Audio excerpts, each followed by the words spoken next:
Hey guys, so I originally set out to do the whole Omniket Remastered review, going through each color and reviewing each and every card.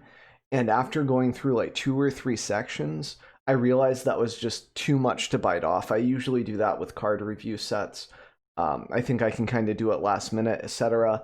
And it's just overwhelming at the end of the process, like when I actually go to look at how much there is. So instead of doing a whole review for the set this time around, I'm just going to do my top 5 cards for the set and kind of explain my reasoning why I think each of these cards are great and why they are the best in my opinion. We also have a runner-up. This is top 5, and there's one card that's runner-up. So here we go. Let's dig into it. So Pact of Negation. Counter target spell for 0 mana. At the beginning of your upkeep, your next upkeep, pay 5. If you don't, you lose the game. So the reason why I like this card is because it gives you a way to fight through, like, mono blue counterspell tribal, like where you can go Wrath of God, and then if they have 1 mana open and they go to Spell Pierce you, you can just pact it and get away. Like next turn you just pay the 5, and maybe that board wipe gets you through, and you can start fighting through with, other counter spells or whatever, however you want to fight them, maybe resolve your next threat, etc. It's just a very nice tool. Now, a lot of people are like, it's not worth it to pay the 5 mana. I would rather have a 3 mana counter spell or a 2 mana counter spell like Negate. And the thing is, like, this card is just busted. It allows you to tap out for your win con. It allows you to tap out for a board wipe and have a backup plan. Wrath of God. My opponent plays Questing Beast and tries to go face, but I countered it instead, even though I paid for Wrath of God. That takes away so much steam from aggro as well. And especially with stuff like Collected Company, etc., being able to shut them down is just nice. Like your Wrath of God, boom. And then they go to Collected Company end of turn to refill their board state. You say no. They go to develop, like, Citadel after you board wipe. You say no. Like, you can say no as much as you want with this card, and I think that's what makes it great. Now, it does pair with my next card here pretty well. So I usually, and this is also good in Field of the Dead. I've seen Croakies run it and such, and it looks like it's having success with our promise and being able to stop like Eugene's or stop the opponent from getting their stuff off as well. It's just a very powerful card, especially in Rampless where you can pay the 5. Or if you're having like emblems like this, you get an emblem, so 0 effect for Gideon of Trials, my next card on deck. You get an emblem with, as long as you control a Gideon Planeswalker, you can't lose the game and your opponents can't win the game. So this is kind of a nice card against you white auras because they can't push through and win. It just kind of makes them swing at things. You can also +1, and even if they give it protection for a turn, like you can force them to like blow their indestructibilities or just some of their card effects and expend their resources a little bit sooner than they wanted to. And when you pair it with this, you don't have to pay this 5 mana. You can decline, and your Gideon's emblem will stop you from losing. So it's just free. So any like blue, white X control just shines right now, especially in Historic where you have access to like Mind Stones and stuff, so you can ramp a little, approach to the second sun, all of this other stuff. So this is just a very strong card as well. It gives white decks sort of a secondary win con. You can pair it with Approach to the Second Sun, and this guy can just turn into a 4/4 indestructible creature and just start going face. It can fight planeswalkers. It can lock down a target. Like Mayhem Devil isn't too much of a problem. They have to like start sacking stuff at the start of their turn, which is a little clunky for them. Or not at the start of their turn, but at the start of your turn before you can +1 Gideon that. So it just gives you a nice little tool. Even enable stuff like Mardu control. Like I've seen Ollie run 3 to 4 of these, I think, in the newest variation of like Lich's Mastery, where you do Chance for Glory and you can take extra turns with that. And that deck even runs Pact of Negation, even though it doesn't have any blue mana. It's great. That's how good Pact is and how good Gideon is, man. That's just great. You also have Lich's Mastery, which makes it so you can't lose the game as well, so you can still do Pact of Negation and not pay for it and not lose. So it's just nice. It's just a good tool in control mainly, but even in like mono white, it makes it so that you have a sideboard tech against approach decks, so you can 0 emblem and then they have to deal with your Gideon with like an ECD or something clunky. It's just kind of nice. That's why I like this card. Fits into a lot of shells. Thoughtseize is an oldie but a goodie.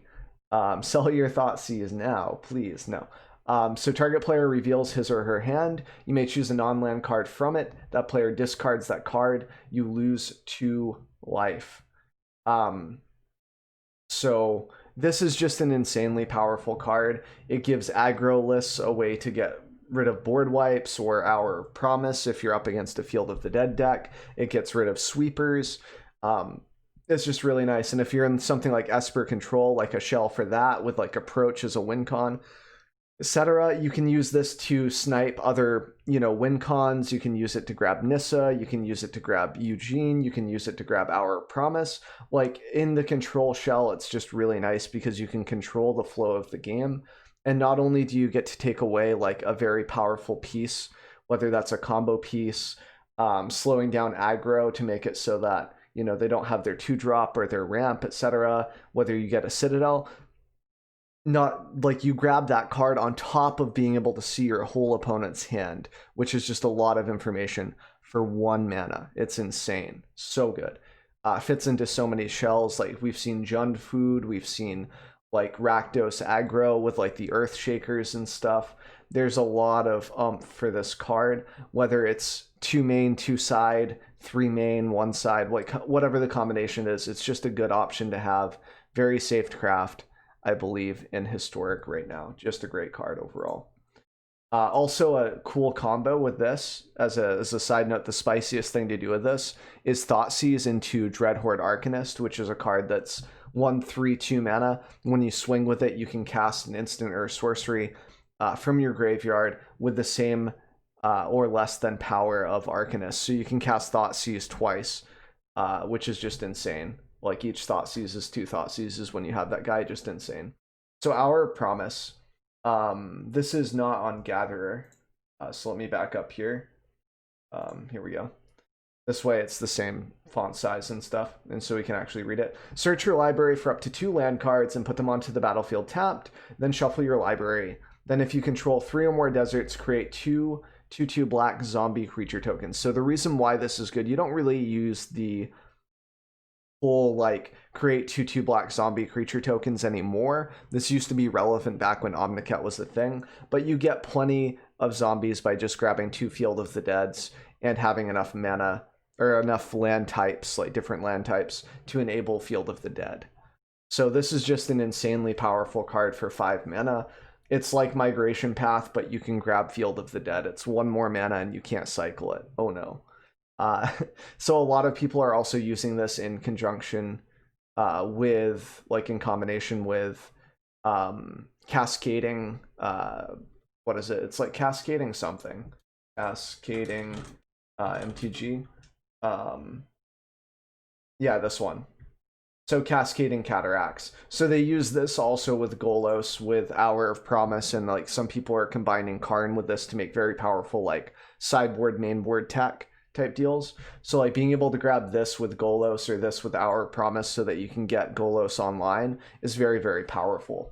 It means that you can run whatever shell you want, whether that's Bant, whether it's Sultai, as your main colors for Field of the Dead, while splashing every single color for Golos with 1 card. You just have to have 6 mana to enable this. It's 5, then tap. So you need 6, 7, 8 mana total to get a Golos proc off, like to activation, not proc. It's just a very, very powerful card. Collected Company is insane. Look at the top 6 cards of your library, put up to 2 creature cards with the converted mana cost, 3 or less from among them onto your battlefield. Put the rest on the bottom of your library in any order. So what makes this busted and insane is that it's instant speed. And Teferi 3 doesn't exist anymore, so that's more relevant than it ever has been, because there's nothing that just shuts that ability off.